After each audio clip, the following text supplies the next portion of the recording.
Bismillahirrahmanirrahim. Assalamualaikum warahmatullahi wabarakatuh. Salam Pramuka. Dari kelompok 5, di sini akan menjelaskan struktur organisasi gerakan Pramuka. Sebelum ke materi, di sini kami terdapat 3 orang. Yang pertama adanya Anissa Lamis, yang kedua adanya Fania Nurul Fadilah, dan yang ketiga adanya Alfain Hadid Bagaskara. Organisasi gerakan Pramuka. Organisasi pendidikan non-formal yang menyelenggarakan pendidikan kepaduan yang dilaksanakan di Indonesia. Pramuka yaitu singkatan dari Praja Muda Karana yang memiliki arti orang yang muda yang suka berkarya. Pramuka merupakan sebutan bagi anggota gerakan pramuka yang diliputi Pramuka Siaga 7-11 tahun, Pramuka Penggalang 11-15 tahun, Pramuka Penegak 16-20 tahun, dan Pramuka Pandega 21-25 tahun. Kelompok anggota lain yaitu Pembina Pramuka, Andalan Pramuka, Krop Pelatih Pramuka, Pamong Saka Pramuka, dan Staf Kuartir dan Majelis Pembimbing. Struktur organisasi gerakan pramuka. Bagan atau skema yang menggambarkan tingkatan-tingkatan organisasi pramuka mulai dari tingkat yang paling bawah tersebut. Gerakan pramuka sebagian organisasi kepaduan di Indonesia dapat menyusun adanya tingkat nasional, cabang, ranting, sampai gugus depan sehingga organisasi berjalan dengan efektif. Penjelasan struktur organisasi pramuka. Di dalam organisasi kepramukaan ada yang bisa disebut dengan istilah majelis pembimbing, yaitu badan yang bertugas memberikan bimbingan dan bantuan moral, organisasi, material, dan finansial kepada kuartir. Gugus depan Satuan Karya Pramuka. Majelis pembimbing dibentuk tingkat nasional, daerah cabang, ranting, gugus depan, dan saka. Yang kedua, adanya badan pemeriksaan yang keuangan yang disebut dengan BPK. Gerakan pramuka adalah independen yang dibentuk musyawarah gerakan pramuka. Kuartir dan koordinator gudep merupakan perangkat dan mekanisme kerja untuk mencapai tujuan gerakan pramuka. Gugus depan yang disebut dengan gudep, pangkalan peserta didik yang merupakan wadah pendidikan dalam organisasi gerakan pramuka. Satuan Karya Pramuka yang disebut dengan SAKA adalah wadah kegiatan pramuka untuk meningkatkan kepengetahuan, kemampuan, dan keterampilan peserta didik dalam wawasan serta melakukan kegiatan nyata sebagai pengabdian kepada masyarakat sesuai dengan aspirasi pemuda Indonesia. Lanjut, Badan Kelengkapan Kuartir merupakan badan-badan yang mempunyai tugas membantu kuartir. Pramuka utama gerakan pramuka adalah Kepala Negara Republik Indonesia yang disebut dengan Presiden. Musyawarah Kuartir merupakan lembaga di lingkungan gerakan pramuka yang bersidang pada akhir masa bakti kuartir atau gugus depan serta memegang kekuasaan tertinggi dalam kuartir atau gugus depan. Peranan Majelis Pembimbing.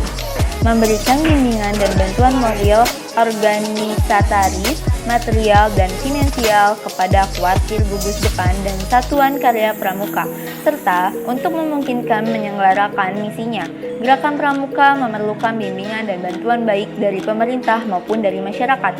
Untuk itu, pada masing-masing tingkatan kuartir dan tingkatan gudep dan saka terdapatnya fungsi, yaitu adanya fungsi bimbingan. Yang pertama, bimbingan yang mengandung makna, tuntunan pengarahan, saranan, dan nasihat. Yang kedua, majelis pembimbing ikut menentukan arah kegiatan kepramukaan, mengoreksi segala penyimpangan di kuartir maupun di gugus depan terhadap ketentuan-ketentuan dalam anggaran dasar dan anggaran rumah tangga gerakan pramuka.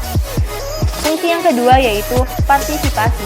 Majelis pembimbing selalu berpartisipasi aktif dalam segala kegiatan dalam usahanya, memberi pembinaan, peningkatan, dan pengembangan gerakan pramuka secara aktif, usaha mengatasi kesulitan dan hambatan yang dihadapi oleh kuartir atau satuan gerakan di gugus depan.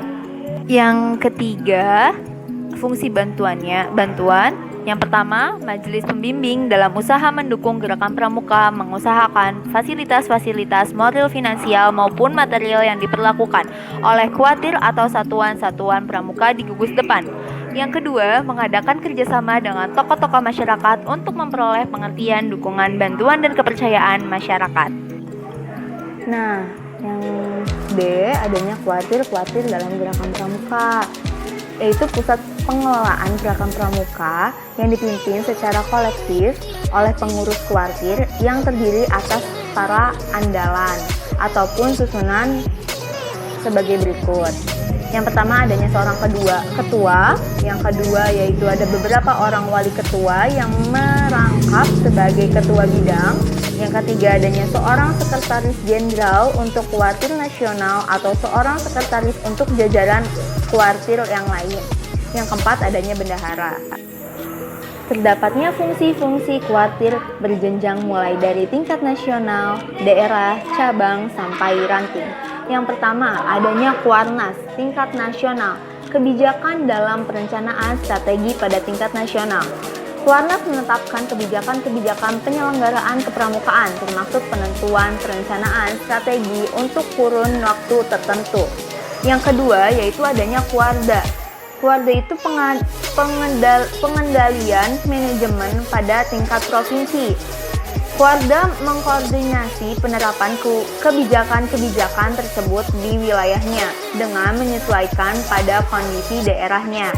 Lanjut, adanya Kuarcap.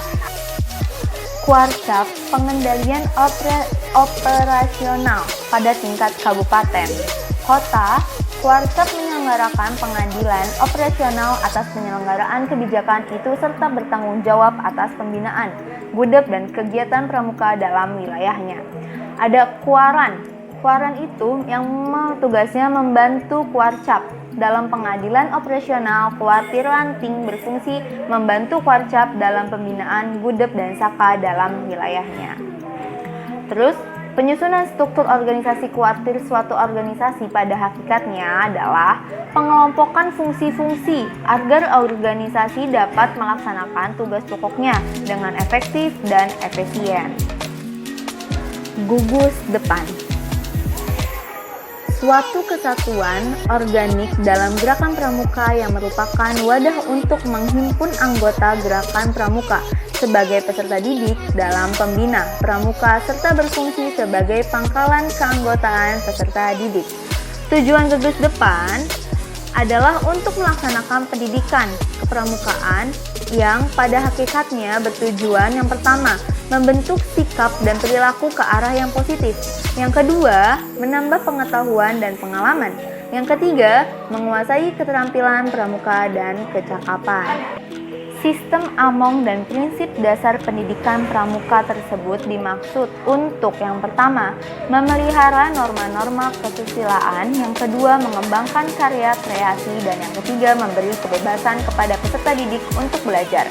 Yang keempat, memimpin dan dipimpin. Yang kelima, mengolah suatu kegiatan, dan yang keenam, bertanggung jawab dan disiplin. Yang ketujuh, mengatur diri sendiri, dan yang kedelapan, kerjasama dan lain-lain.